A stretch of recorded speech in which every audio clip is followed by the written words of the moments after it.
Thank you. Thank you. And next for 2 minutes, Mrs. Schaake, please. Thank you, President, Commissioner and colleagues. The exceptional provocations and aggression by Putin's Russia in our eastern neighborhood continue to be cause for great concern. At the root is the choice of the Ukrainians to seek stronger ties with the EU. Choosing for rules-based trade and a movement towards an open society will require difficult reforms. The deep and comprehensive trade agreement, which is part of the association agreement, is set to enter into force on January 1st, 2016. Meanwhile, preferential trade measures were already adopted in April 2014 as part of the support package for the Ukraine. Since their implementation, trade between the EU and the Ukraine has increased drastically. Ukrainian exports to the EU increased by 25% in May and June of this year compared to the same period last year, and during the first 6 months of 2014, exports from the Ukraine to Russia fell by 24%. Now, these figures show the importance of the autonomous trade measures for the Ukrainian economy. Not extending them would not only seem a political statement, it would have very real economic impact on the country and its people.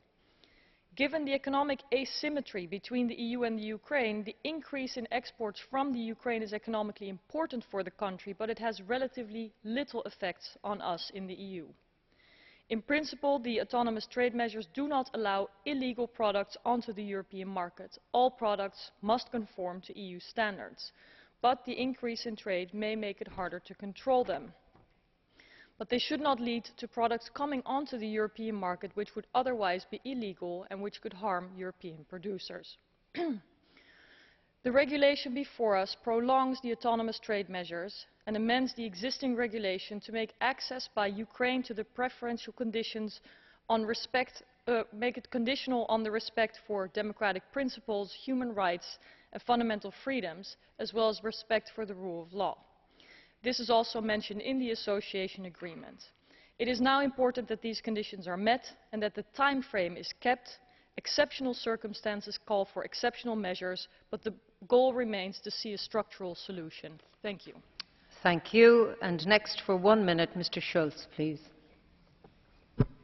Frau Präsidentin, Frau Reicherts! Was die Kommission hier vorgelegt hat, ist aus Sicht der Bevölkerung der Ukraine eine Mogelpackung. Sie räumen für die ausgewählten Exportgüter für das gesamte Jahr 2015 die gleichen